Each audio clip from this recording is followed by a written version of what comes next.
Hello, everybody. It is Mark Holthe, Canadian immigration lawyer, ex-immigration officer, and former high school teacher, back with another Immigration Live Q&A here in the amazing country of Canada. Now, I am also super excited because right over here, I have Insta Live on Instagram. So we've got kind of a combo going. So hello to all you guys over there who are watching on Instagram. And all of you that are jumping in here, it's great to see you. We've got Maximilian who's here. Udara's in the house. Zoe's over in Mumbai. Great to have you here, Zoe, as well. Hardy likes the intro music. Nice. This is Harris Haller's music. This is big shout out to that dude making free music available so that YouTube and there isn't copyright issues or anything like that. So big shout out to Harris Haller and all of the amazing music that he provides free to us streamers. All right, Fernando, good to see you in Panama City. And Nessa, hello, Nessa. It's great to see you. Things are going awesome. Mariana's over in Toronto. Hello, thanks for connecting in. We've got Anushka and we've got Mamadou and Supreet. Hey, happy Wednesday to you as well, Supreet. Great to see you, Anastasia. And over here on Instagram, we've got Olivia joined. And she said she sent a request to be in your live video. I can't let you into my live video today, but you can definitely watch on Instagram. That would be crazy trying to do a live here and bring guests in Instagram. And so, hey, it's all fun. Also, a big shout out to everybody that is listening on the Canadian Immigration Podcast as a recording. Thank you so much for being here. And a little verbal shout out to Journey Business Plans, who is the Canadian Immigration Institute sponsor. And they're a business plan writing company that I use frequently for my clients. Hands down, I like them better than anyone else. So if you are in an occasion where you're applying for any type of Canadian immigration, whether it's self-employed PR, whether it's anything else, Journey is awesome. So this is them right here, Journey Business Plans. As I grab on and move them around a little bit, they are the sponsors of the podcast. So you definitely want to check them out. And yes, if you're interested in business plans, they are the company for you. All right, moving on. Once again, there is lots of good news since we did our last live Q&A. And one of the best parts of that good news is the fact that, yes, you individuals with expiring post-grad work permits, there is a pathway forward. And if we shift over here to the web, you'll see that the government on April the 22nd, which is about 5 days ago, out of St. John, New Brunswick, Canada has recognized the importance, and our dear minister has finally come through with an 18-month work permit that is a standalone through public policy to allow you with expiring postgrad work permits to extend your stay. And it's going to be from January to December. And if you go to our YouTube channel, you can watch in detail as I dissect all of this. But essentially the key aspects of this you can see is that applicants will no longer be required to remain in Canada while their application is being processed. Those who are applying for an open work permit while we're waiting for their permanent residence to be finalized can get work permits up to 2024. And they're also adding some additional measures for family reunification, which we will see, in addition to the top news, which is essentially that they are looking at resuming the express entry draws. Let's get some applause in here. They are going to be resuming the express entry draws in early July. And remember, what is it? June 21st is spring, so close. The minister just about hit it. He said they're planning to resume in the spring, but it's going to be July, which is fantastic. And then they pat themselves on their back for how many applications they're processing here. And now you can see here the minister, Fraser, listened to what we said and listened to all of you.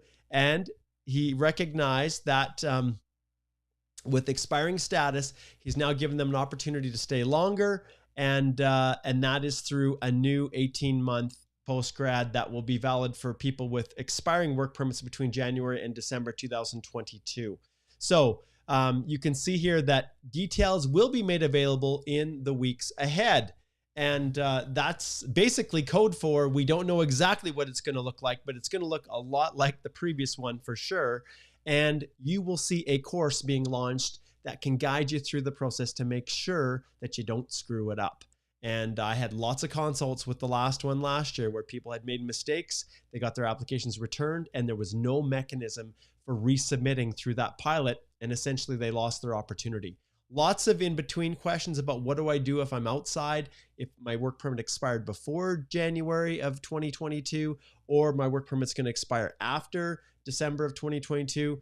That's where the immigration consultations come in. So in the description, click on book a consultation, set it up with myself or one of the lawyers in our firm, and we can help you navigate your way through there. I also want to point out, which I do all the time now because so many people are affected by this, go to our website right here, and I'm going to open this up just a little bit so you guys can see it a little bit better. Right up here, resources blog, okay? And the one blog post, there's a lot on here that you can check out, but the one that I don't want any of you to not review is how long can I stay in Canada after my work permit expires? This really should be titled, what to do if my work permit is expiring. And Alicia, who drafted this, is going to be updating it. And you can see we did this back in December. So we knew this was coming. But she's going to update this with the information from the new measures when they are made available in the weeks ahead, which is code for we haven't quite figured it out yet. We're working on it because we have 100,000 other things to do. All right, so that's what we've got going on here. Chaco says, will TR to PR come again on Instagram? And Chaco, highly, highly doubt that. They've got so many other initiatives with so many more people coming in. And remember, the Canada-Ukraine authorization for emergency travel, that is in full swing. Over 90,000 people have applied through that and are waiting to come through various measures. You know, we've got the course there for those who have questions. Anybody who wants to learn more about how to go through that process, all they have to do is to go to our Canadian Immigration Institute page. Shout out to Igor for a new kind of splash page right here. I love that logo, Igor. Thanks so much, my friend. And you can see here, there's a bunch of different information.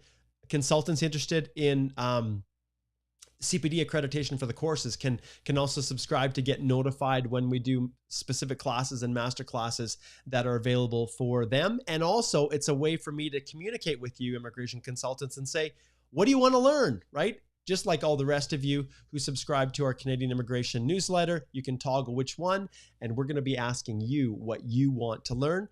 What's the point of making courses if people are not interested in the topic, right? Right, you Insta guys? You want to get information that's actually going to be beneficial.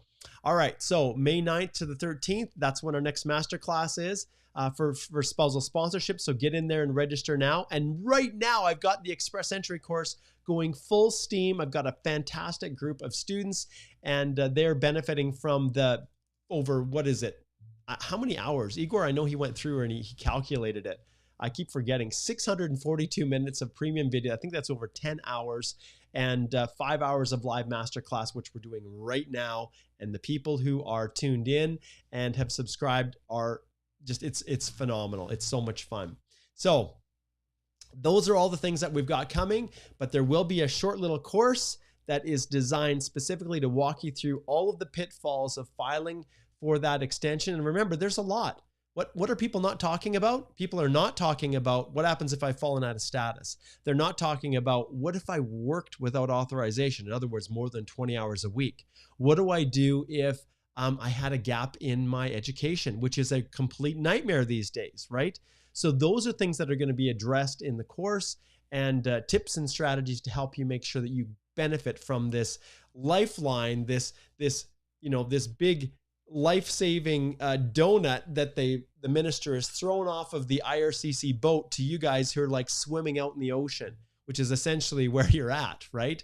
Uncertainty, the confusion, the stress that you're feeling. So don't make that mistake. Go over here to the Canadian Immigration Institute and make sure that you sign up for the newsletter right here, and you'll have the opportunity to get notified the moment that course is launched. And that course will be launched very shortly after we receive the specific instructions right here on this supposedly simplified process, which is code for there's landmines all over the place. All right. Okay.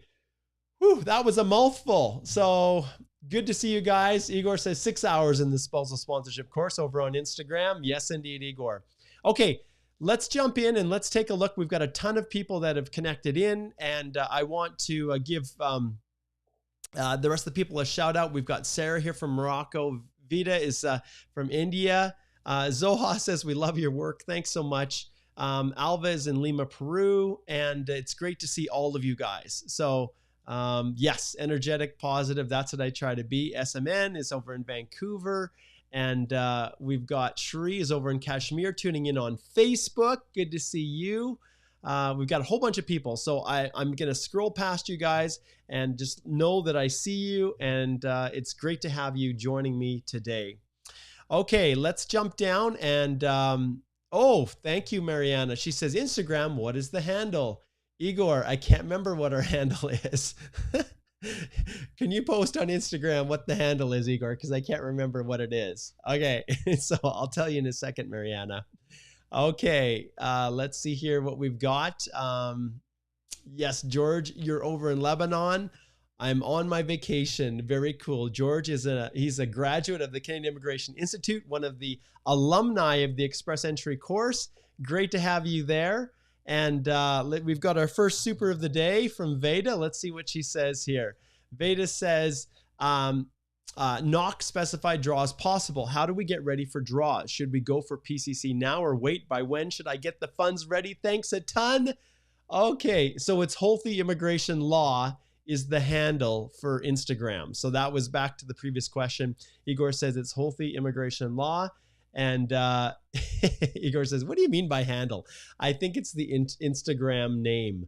So if people are going to search for it, Igor, I think that's what they were referring to is what they can search to find the Canadian, and it's the Canadian Immigration. Is it Healthy Immigration Law, Igor? That's what we've got for Instagram, or is it the Canadian Immigration Institute? I can't remember. I think it's Healthy Immigration Law is where we're doing this on Instagram.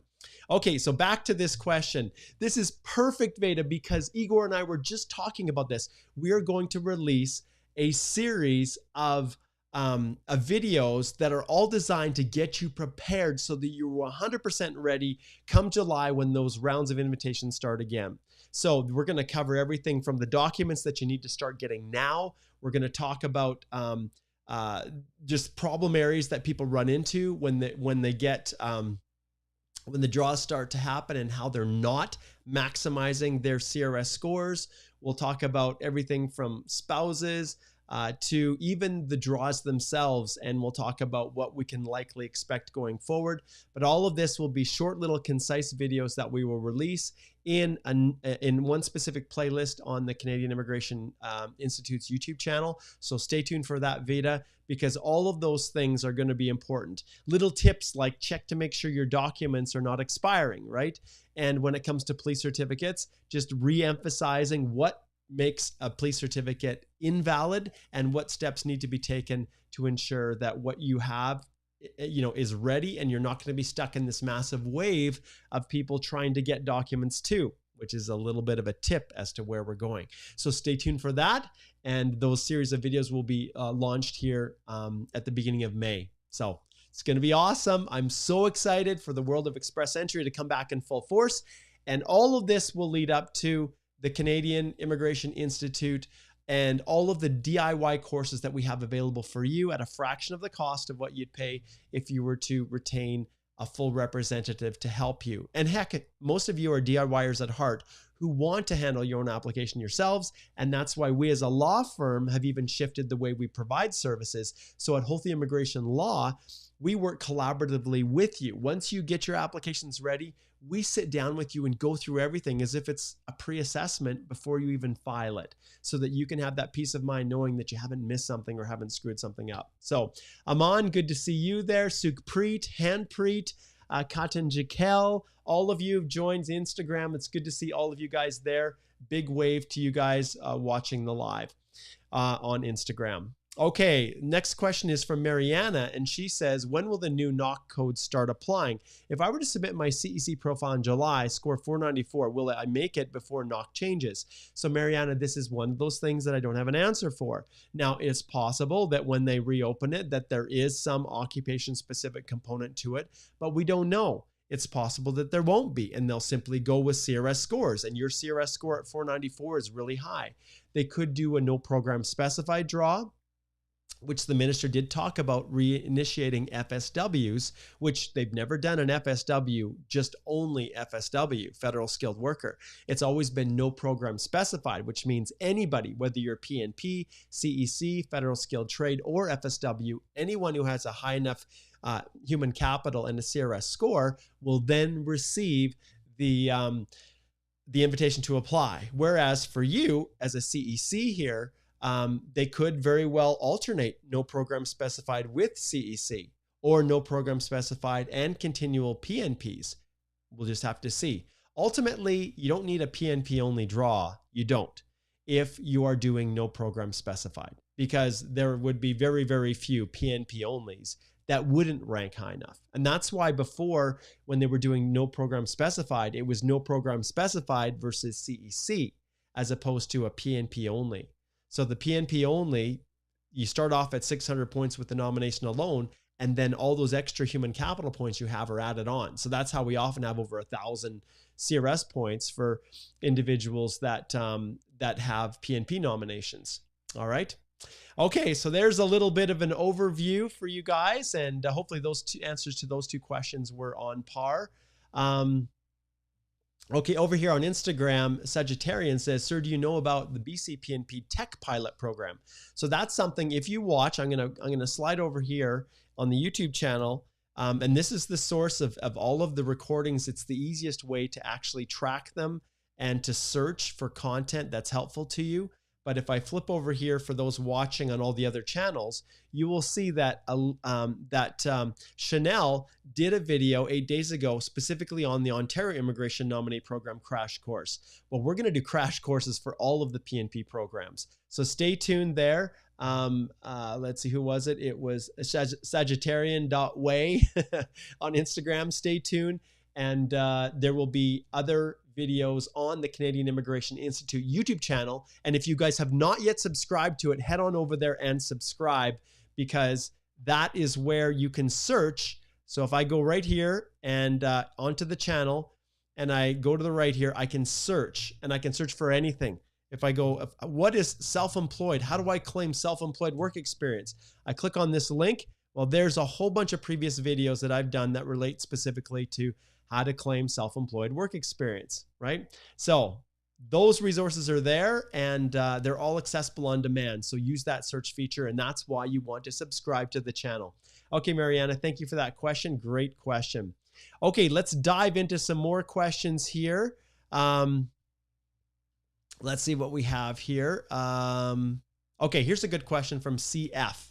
CF says, hi, Mark. When I was waiting for my application to be processed, my proof of funds fell under what I declared, but it got up again approximately 3 times more than what I had. Can it be an issue post submitting ADR, PCC, and Schedule A? No, you're not going to have an issue with that at all. Not in any way, shape, or form. As long as at the time in which you're getting ready to land, that those funds are there, you're going to be fine. And you've seen some people in some countries, when they're getting their ADRs, their additional document requests, which are those requests, you guys, that you get when you're nearing the end of your application and it's been in process for over, 2.5 to 3 years. Some of you, immigration will then ask for updates. And this is a great one, because stay tuned. This week, I'm going to get out a video specifically targeting what to do with your ADRs, because I'm seeing stuff all over the internet. And even people that book consultations with me, I do it all the time. I help them respond, because sometimes you've done something wrong in your original EAPR, and this is your opportunity to fix it or correct it. So people go to our website, and I'm always ringing the bell here. Let's see if we can find it. That's like book a consult. And if you go right over here to our website, I'm just going to pull this up right here. So go to our firm website, speak to a lawyer. we can then set up a consult to set the stage to potentially have you retain us to do a full review to make sure there isn't something that is missing. So within this process, I'm going to be creating a video that talks about how to complete your background declaration form. It's not so simple. How to access your EAPR information, which I've kept quiet for a long, long time, but now I see people are starting to share it. It's probably some of my old clients that are trying to be super smarties and sharing it in groups across the internet land. But ultimately, there's a way you can go back and look at the exact answers you put in your EAPR. Stay tuned. It will be in that video, that link, as well as when my police certificate, clearance certificates need to be uploaded, what's valid, what isn't valid, and remedicals, and basically how I go about the process of responding to these to make sure that I'm correcting anything that wasn't right, and at the same time that I'm giving them exactly what they need so that my application will be finalized finally after all this time. Okay, so stay tuned. Another reason to subscribe to the YouTube channel and also on Instagram. So hello to Minu Maharaja. Minima Maharaja. There we go. And Canadian Journey, good to see you as well, connecting on Instagram. Okay, let's get to our next question. This question is from Muhammad, and he says, when IRCC will work to clear backlog of 2020 applications, PNP paper-based, as currently they're processing 2021 very fast. Understand that anything that is stuck in the backlog, they're not processing 2021 very fast. If people have family outside Canada, if you yourself are outside Canada, that's different than people that are inside Canada. And processing times do vary, but they are working extremely fast to get through these backlogs, all of them. The reason they're not waiting, they're not releasing and doing more draws right now, but waiting to July, is because the minister himself is working very, very quickly to try to get through all of them. And so if we shift over here and look at the message that he sent, you can see here, as a result of the temporary pause, the federal high-skilled processing inventory has been cut by more than half. So because of the pause since last, October, doing CEC draws, or I guess it was September CEC draws, they've been able to cut the backlog inventory by half. So decreasing from almost 111,900 people in September 2021, and that's when they paused the CEC, to just 48,000 people by March 2022. So you may very well be within this group of 48,000. And so September, October, November, December, January, February, March, April, March, and this is, you can see there's 6 months. They were able to get through 111,900. So there should be no reason that they can't get through the remaining 3 months, April, May, June, and into July, 4 months, the remaining 48,000 people. And so the goal is to get through them. So I expect, even though it says processing times are going to be an eternity, they expect that the inventory will be further reduced by July 2022. And my view is that it's going to be significantly dropped. Now, there might be some that just have issues that are causing, their application to be delayed further. Maybe there's background issues or security issues or medical issues.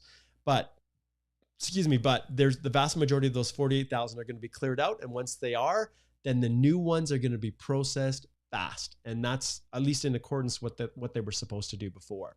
All right. Okay, let's see. Next question, what we have here, but that was a good one. Kethan says, what is the possibility of CRS 456 score next year, at least if not this year? If you are an outlander, someone going through through no program specified draw, I think the odds are extremely low that you would get drawn with 456. In fact, when we look at the historical data for rounds of invitations, back in December 23rd of 2020, that was when the last no program specified draw happened. And after doing those draws sequentially at like 5,000 per draw, it got down to 468. So I don't think it's going to get much lower than that. And even before that, it was over a year before there were scores that were any lower because of the points and the way they're allocating them. Now, with that being said, Kithan, if they decide to institute some rule for occupation specific categories, how could they do it? Well, there's basically two ways they could do it, probably more, but two rough ways. One is to add in the additional points, the other section for the CRS, additional points if your occupation is in a certain category. So let's say they're looking for astrophysicists and you're an astrophysicist and they say, okay, we'll give you an extra 200 CRS points, kind of like those with the job offer. That's possible for what they could do. Or they could say, in order to get into the federal skilled worker program, we now require you to be in these occupations, which would effectively kill everybody else who didn't have occupation specific skills that were on the list that they designated. You know, they could do that at the front end, which would call everybody out that didn't have those occupations. But I think that's less likely. I'm more likely to say that, to consider if they did have an occupation, then maybe your 456 becomes 656 if your occupation's on the line. Pure speculation, don't know what they're doing, but those are some of the things that they could be looking at. All right. Zipping down here. Okay, Eduardo says, hey, Mark, we got our COPR 2 weeks ago. We're arriving in New Brunswick on June as provincial nominees. We applied in November 2021. Thanks for all the content you share on your videos. Big celebration. Let's get the sound effects up here a little bit. Big celebration. That is so cool. Thank you so much for sharing that. Very, very cool, Eduardo. I love it when I hear these success stories. Okay, let's jump down a little bit more and let's see if we can get someone from Facebook here. Okay, so Samrat, we're going to pull up a Facebook question. He says, hey, Mark, what options do I have as it's been more than 15 months since my PR was approved, but I haven't received my first PR card. I'm in Canada and did reach out to IRCC and the Member of Parliament, but they were of no help. Okay, Samrat, this is something where I book the triangle and I say book a consult, my friend, because we'll definitely need to dive in deeper, and there is no magic secret like phone number you can call or something like that. To have your PR card still not be returned in that length of time, 15 months, is just simply not acceptable. And I don't know why your MP wasn't helpful or IRCC, but there are channels and ways that you can go about figuring this stuff out, but you need to book a consult. So head on over to our website here and click on book a consult and book with Alicia, Chanel, or myself, and we will be delighted to assist you. All right. Zipping down here. Let's see. We'll do one more Facebook question, and then I'll jump back and hit the, or at least post. So here's another one, Jorge, on Facebook. Hey, Mark, thanks for all your information. I really appreciate your support, bud. Hey, I'm here to help in any way I can. All right. And let's see here. Okay. All right. And then we've got spammers. So I definitely won't pull up spammers. All right. And you can see, okay, let's see. I don't know if we have any other questions on Instagram here. Oh, it stopped. We've got a ton. Nahashan, good to see you. Akande, Tashant, Road to North America. Hey, good to see you. This is kind of fun a little bit. Okay, we've got a question here from Romano, 1109. And Romano says, I have my Express Entry profile expiring in June the 2nd and thought of recreating it and be ready for upcoming July draws. But do I need to retake my CELPIP, which I took last May 2021? Romano, no, you don't. Your CELPIP is valid for 2 years. Simple as that. So if you wanted to recreate your profile, you can totally cancel yours and recreate it. And in all honesty, if you're looking at your profile expiring in June and they're going to reinitiate in July, then all of that 1 year of seniority that you've built up is going to disappear anyways when it expires. So for you, I recommend that you might want to consider reinitiating your profile just to give you a little bit more life. You know, if we're in April right now, so May, June, you'd have at least 2 months of seniority over someone else when it comes to the tiebreaker, if that was the case. So that makes a lot of sense. All right. Okay, back to the rest of the crew here. Let's get back to some more YouTubers. You guys are awesome. Okay. All right. So Eddie Gege, maybe Eddie Gege says, hey, Mark, you're amazing. Thank you. Please, I wanted to ask, I already have biometrics before I applied for the Canada-Ukraine authorization for emergency travel. And it's been 27 business days with no reply. Let's see, Eddie, if you have more question that I didn't see. Okay, I'm not sure quite what your question is, Eddie, here. It's been 27 business days with no reply. You know, in these situations, because the backlogs are absolutely massive, don't expect things to happen quickly. You can imagine in a 1 week period, effectively, maybe a week and a half, there were over 92,000 QET applications that were submitted. So you can imagine, Eddie, the backlogs that immigration is working through. And that's why they've instituted the visa waiver for applicants who are in certain countries, designated countries, so that they don't need to request passports for the purposes of imprinting the visas. And so, yeah, I feel for you. The reality is there isn't an easy solution to this other than just waiting. Okay, Lalit says, can you help me knowing that the waiting times is considered when I applied application, which was 24 weeks, or current, which is 54 weeks from India for work permit? Yeah, Lalit, this is something that we brought up at the Canadian Bar Association with IRCC, hoping they'll give some clarification, because why is it that India is 52 weeks? And those of you who are wondering how do I figure out all these processing times? It's pretty simple. I'll share my screen right here. All you need to do is Google IRCC processing times. And actually I'll put it in here so you guys can see it. IRCC processing times. And once you're here, you can check processing times and then select an application or type, visiting, studying, working. And then I'll select here, work permit from outside Canada, and then choose the country, which I will choose India. And when you search this and check the processing time, you'll see it's sitting at 52 weeks. And this was last updated just yesterday. So crazy. The processing times are insane. And this is something we're working on. I don't have an answer for you, Lalit. But yeah, it's insane to think that it takes over a year to process a work permit application. Volumes, priorities, all those kinds of things. Okay. Solomon says, Mark, any pointers for my study permit LOE as I already have an active EE profile? Well, this is something, once again, I'm going to push you back to our firm website, Holthe Immigration Law, blogs, and you will see right here that there is a blog post, and let's pull it up here, top 10 reasons for study permit Canada visa refusals. So in here, another one, great one written by Alicia.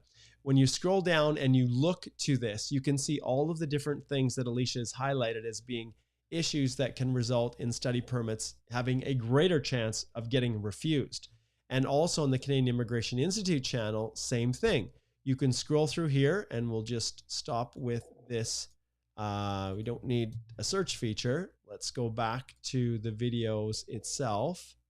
Bear with me right here. And you'll see that Alicia, the top 10 reasons your Canadian study permit is refused.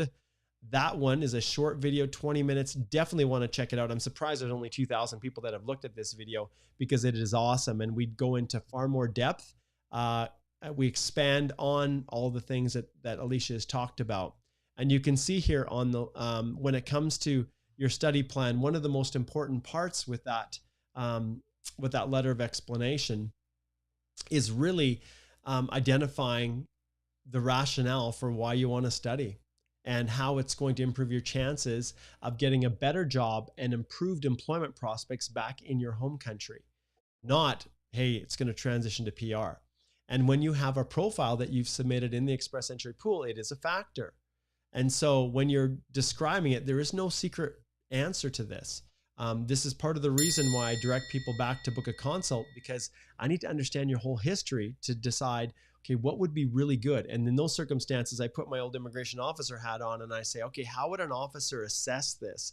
What would they look at, and what weight would they give your profile, the fact you've submitted an Express Entry profile? And so many people talk about, well, should I withdraw my profile? Well, you know, it's a possibility. Ultimately, right now with things stalled out, and if you're applying for a study permit, you can. Now, previously, you may have had a profile in the pool, and I would disclose it. And I'd say, look, I had a profile in, and I'd considered, you know, applying for permanent residence to Canada. But now I've got these great opportunities in my home country, and this education is going to directly facilitate me being able to get promoted or to get better jobs than if I didn't have international studies in a great country like Canada. So that's maybe one of the things, Solomon, that you can, that you can consider when you're going through that.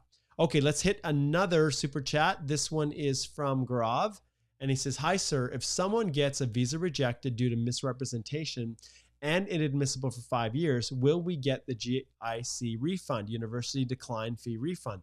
Once again, this one's I got a ring, Grav, and I'm not sure what the circumstances were with misrepresentation. Ultimately, the anytime there's any misrepresentation on an application, there are consequences for that. But in terms of the GIC refund, you really need to book a consult so we can understand what's going on.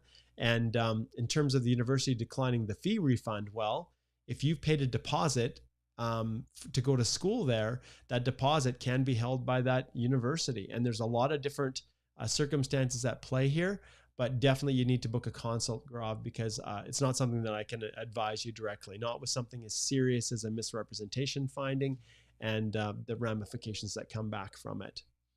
Okay, Peter says, "Hello, Mark. Does currency depreciation affect the visa office's decision? Because my proof of funds has depreciated about 20% within a space of 3 months." Yeah, this is one of the realities of this world, because your currency has to equate to the minimum settlement funds.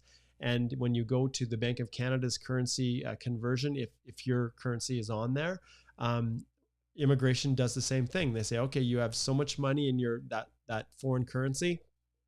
What does it equate to Canadian currency now? And if it's depreciated and it's below, the equivalency is below the minimum settlement funds if you are a federal skilled worker applicant without a job offer, so you have to provide proof of settlement funds, it's going to be a reality that you have to face. So you need to top it up. That's one of the challenges. I had a question, I can't remember if it was yesterday or when it was, you guys, but essentially the going through the process, an individual had a question about, cash and the extent to which they could keep cash because everything was so volatile otherwise. Well, the reality is, unfortunately, your obligation is to prove that you have it in the way that immigration wants you to, which is a letter from a bank. So those funds have to be in a bank. And if they aren't, then immigration, one, they don't know if those funds are actually yours. They have a whole bunch of other concerns about the source of the funds and those kinds of things. And so, cash just doesn't cut it, but it's not convenient. It's awful, but it's a reality. Okay. Rohit says, "Hi, Mark, where can I find your Express Entry course?" You guys, CanadianImmigrationInstitute.com. So if we slide over here and we go to the CanadianImmigrationInstitute.com, that's exactly where you can find it. And when you're searching, when you get to the page here, you can explore the courses, and they're all listed right here. Like I said, the spousal starts May 9th. Once again, CPD accreditation is available for these courses. I'm doing the Express Entry Masterclass right now, and this is one hands down. I expected that there would have been 50 or 60 people this time that would have taken the course, but the numbers were actually a lot lower. And so I think people are biding their time and they're just waiting. But I can tell you right now, this material, when you register for the course and all of these lessons associated with it, all of these, and you can see right here, all the modules, I walk you through learning the basics, basically the eligibility. Excuse me.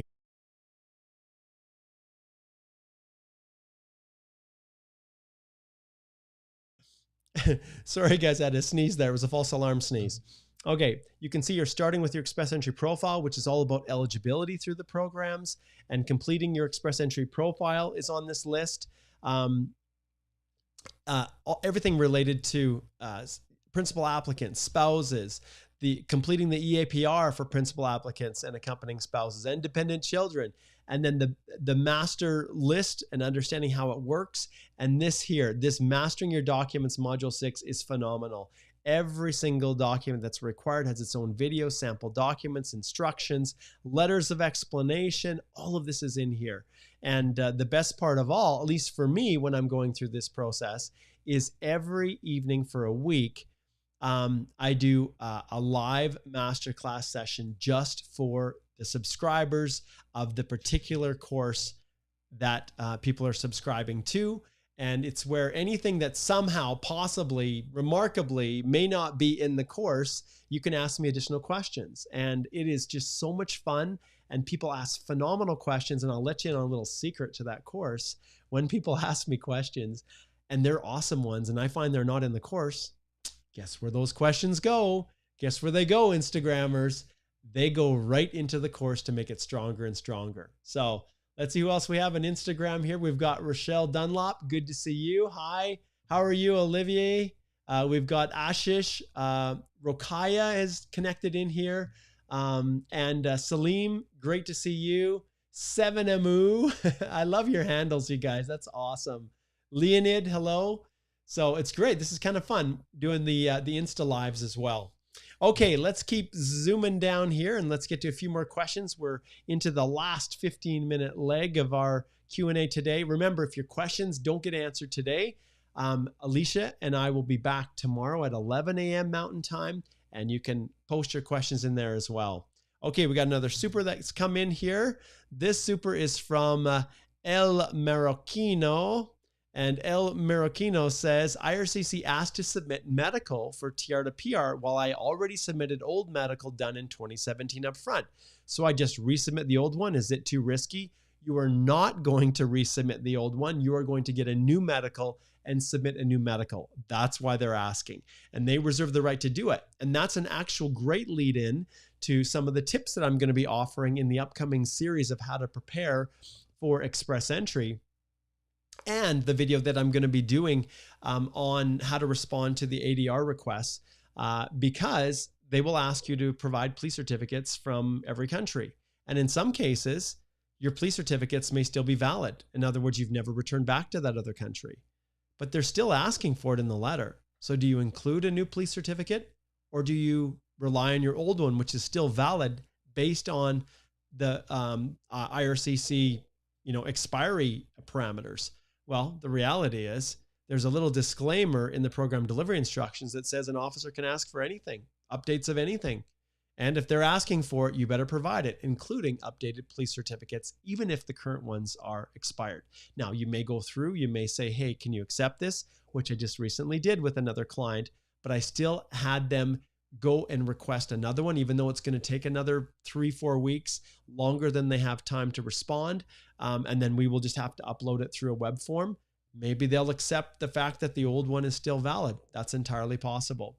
So that's a great question, Marroquino, but 100%, my friend, you make sure without any reservation that you are getting a new medical and uploading a new medical. You do not want to just re-upload the one you did before. That could get your application rejected by a very strict officer. Maybe it's only 1 out of 10 officers that would take that position, but I'm not going to be in a position where I allow that to happen. When I represent my clients and we do the collaborative reviews and I give them advice in the numerous consults that I do every single day, I deal in possibilities, not probabilities. And what I mean by that is, and especially for you Instagrammers, what I mean by that is, if there is a possibility that I could get one officer, you guys, that could refuse an application because of how I presented information, then I will not present it that way and I will stick to the letter of the law. Versus the probability, which many representatives out there deal with probabilities and they advise you based on probabilities, which is it's more likely than not, greater than 50% chance, or most of the time officers will accept this. It's only sometimes they won't. Well, that sometime is a possibility and I don't go there. My job is to protect my clients from themselves, protect you from making no mistakes that cause the problems, so that there is not a chance that even the most strict, cruel, heartless officer could refuse your application. That's how we deal with things at Healthy Immigration Law. We don't go by, well, I've submitted 10 applications before and never had a problem, so why bother? We don't deal with it that way. Okay, we got a bunch more super chats coming in and I've got to answer yours. So here we go. Next one is Laksh, and Laksh says, hey, Mark, I submitted my FSW application November 2019. Okay, so we're over 2 years here. I had 50 CRS points for my Canadian job offer. My PR was recently approved. Can I change jobs now? If you are a permanent resident of Canada, I'm not talking about approved. I'm talking about you've landed and you're in Canada and you are a permanent resident. Okay. There is an expectation that if there's a job there, that you're actually going to fill it. If for whatever reason, because remember, the whole nature of you getting those 50 points was that the employer said, when that person, in this case, Laksh, gets the permanent resident status, I will have a job open for them for 1 year following arrival of PR. So the only advice I can give you, Laksh, is that take the job, keep the job, work in the job, at least take it and start it. It's the only advice I can give you. Now, ultimately, if there's other factors at play and other things going on that would make things complicated, such as the job doesn't exist anymore, or you're getting ready to travel, you haven't yet landed yet, and you have already accepted another job, that's where I'm ringing the bell and telling you, my friend, to book a consult, because that's a landmine waiting to happen. It's an officer. And remember, I worked on the border as an officer. So you fly in, Laksh, and the border officer is asking questions. They can ask anything they want. Now, do they often? No. Once again, we're dealing in possibilities, not probabilities. So some rogue officer says, oh, so what you doing? Where are you headed? What are you doing? And you say, oh, I've got this great job over in, Miramichi and in Atlantic Canada. And I'm excited to take that job. And the officer, does a little investigating, and they realize that you have a job offer supporting your application to work for a company in Toronto. Well, all of that can undermine. And so I'm not a fearmonger, Laksh, but I can tell you, I do not deal in probability. So maybe the likelihood of that happening is 2%, but you do not want to take any chances. All right, great question. Okay, next one is Tushant here. Tushant says, I linked my tier to PR. Okay, international graduate. From last 5 months ago, officer wrote review required, and I checked on GCMS notes. It shows eligibility and security not starting. Okay, so when it comes for review required, there is a reason, Tushant. And I'm going to ring this bell again. I highly, highly recommend that you retain our firm to go through and figure out why there's a review required. What within your application is triggering this need to send it or escalate it to another officer to dig deeper into a problem or potential problematic area within your application. And I can't tell you over the years how many times I have had consults with people, and after having those consults, realized after talking to them and reviewing their applications with them that there were problems. And we were able to preempt the procedural fairness letter and correct the problems, respond, because I read it as if I'm wearing my officer hat and I say, oh yeah, that's where the officer is going to have a problem with your application. And then we proactively disclose whatever we need to, correct, provide further information before the procedural fairness letter comes. And remember, there's a difference between an additional document request and ADR, which is like, hey, we just need an update to know what's happened in the last 30 months, because that's how long your FSW application has been in the queue. Are you still have the money? Are you still living in the country you're supposed to? Do we need a police certificate from somewhere else because you've moved? That's ADR. Procedural fairness letter, PFL, is, hey, we think you're inadmissible. We think there's some misrepresentation. We have serious concerns you haven't met the eligibility requirements for one of the programs because we don't believe you actually have that work experience. All of that, you guys, is built into a procedural fairness letter. And my goal as an immigration lawyer is to help ensure that you preempt that. You point, hey, this is how I approach it.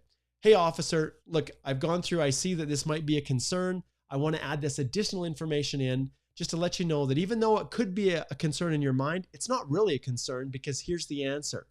And by preempting it, you help to frame how the officer wants to view the information in your file. If they feel like you're trying to conceal something or hide something and they discover it, they're like, oh, look at this. I caught this person that's trying to misrepresent. I'm a good officer. Look, supervisor, I'm catching fraud, right? You want to try to avoid that stuff by being proactive. And one of the best ways is to book a consult with us. Let us do a review of your EAPR. Even if you get an ADR request, sometimes within there, they will be fishing for information. They will be asking for a background declaration, which they always do if it's a long period of time. But if your answers are not consistent with what you put in the original EAPR, that can cause a problem. And so, yeah, definitely, Tushant, thank you. That was a phenomenal question. Man, you super chatters are giving me some phenomenal questions today. Okay, let's see what we've got next here. Okay, and remember to post your question within your chat, your super chat, so then I don't have to search for it. Okay, Taliva, the question I believe Taliva is asking here, can a minor permanent resident that is about to turn 18 apply for citizenship if they have the 3 years prior to becoming a PR holder, or they have to wait for an extra year after becoming a PR holder? Taliva, this is a little bit confusing here. There's a number of ways of obtaining citizenship. There's grants of citizenship. If you have a parent that's a Canadian citizen, there is, when it comes to permanent residence, the pathway always is from PR to citizenship that requires that 3 years of being in Canada on PR. So can a minor permanent resident that is about to turn 18, so are you already a permanent resident? Because the 3 years, 3 years is 3 years. But I highly recommend, Taliva, that you book a consult once again, because these rules change all the time. And anytime someone is asking something specific, I need a whole lot more information before I can confirm. But yeah, the rules are not restricted when it comes to citizenship. Okay. And yes, they are already a permanent resident. Okay, so maybe you're asking to leave, and maybe you're a consultant for someone else. But the reality is, yeah, I need a whole lot more information to be able to answer that one. Okay. All right, let's jump to a few of these other supers that have been piling in here. You guys are going to make me go overtime here. Okay, cut back on the supers. Okay, let's see what we have here on, let's see what else we have here. We've got Jagdeep. Good to see you, Jagdeep, here on Instagram. We've got Alex Chen. Hello. Akande. Jane Flo. We've got a whole bunch. Good evening from Nigeria. Hey, that's awesome. Connecting in from Nigeria. That's awesome. Let's see who else we have here. I am Soikbal. Good to see you as well. Just a shout out to those who are on Instagram tuning in. Okay, let's see. Next question that we have. Let me get to the next one. Okay, this is from, I love this, Barbie Dreams. Okay, what is a good score for CEC 2022? Is 380 okay?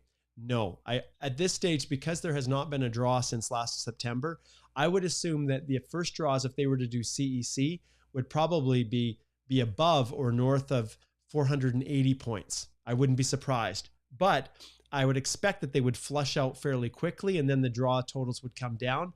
But the likelihood of getting down to 380 is extremely remote to almost non-existent, except, and this is the issue, except when they do these massive draws like 176, February 13th, when 27,332 individuals were pulled out, CEC candidates were pulled out of the pool, which is basically they extend an invitation to everybody. And so in that situation, yes, Barbie, it's possible that 380 you could get drawn, but a straight up CEC, very, very unlikely. It doesn't mean you're always going to keep a profile in there, because there are some provinces that target based on knock code, like Alberta.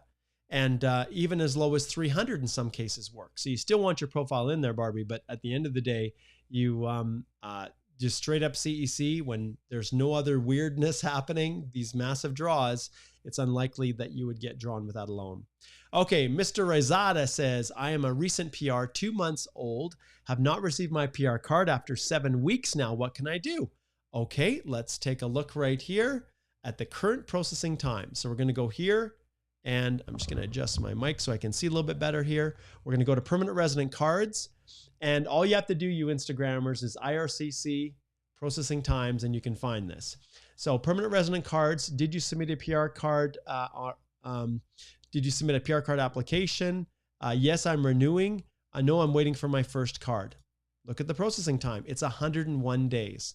So if you're 7 weeks, what is that? That's less than 8 weeks, right? So, 7 weeks is 30, 60, you're still well within the processing time. So not unusual in any way to see that you're still waiting. That's just the processing times. Okay. Okay. So El Maracino says, already resubmitted the old one. What should I do? Okay. So, web form, go get a new medical done. And I'm assuming that you've said you've responded. So you're asking me a question now, El Maracino, after you've already done it? Oh my goodness. Okay, well, very quickly, go book another medical. Do it as quickly as you can, because those medical results are automatically transmitted to IRCC. So go book the medical, get it done as soon as you can. And then once it's done, take it and upload it via web form. All right. So that's about the only thing that you can do at this stage. Okay. Okay. Zoha says, AOR February 2021, when will it be processed? Well, I've just told you guys that the minister working like crazy to clear the backlogs. Now, some of the backlogs are the February 2021ers, that are over a year.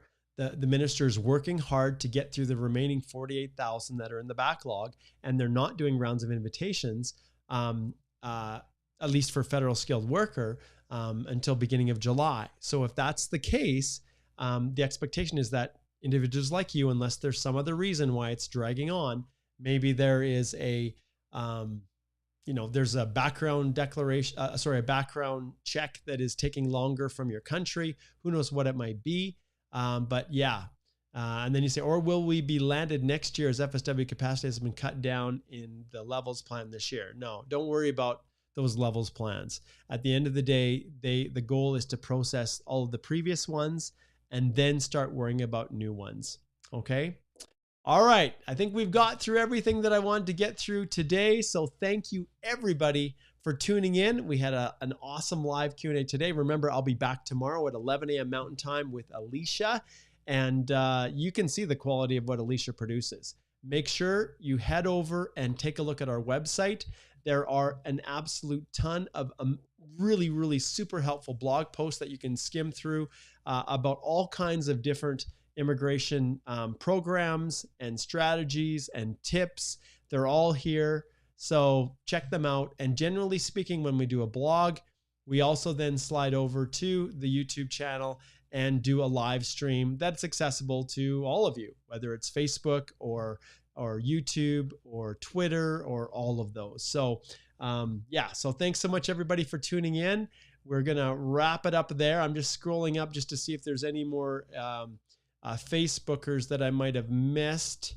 I'm trying to reach YouTube is really got a lot of the people watching, which makes perfect sense, but we'll wrap it up there. So we'll see you guys tomorrow. Thank you so much for being here.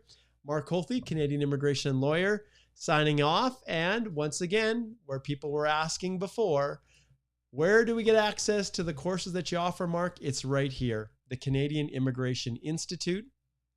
And let me spread this out, see if we can see it. There we go. The Canadian Immigration Institute.com site is the one.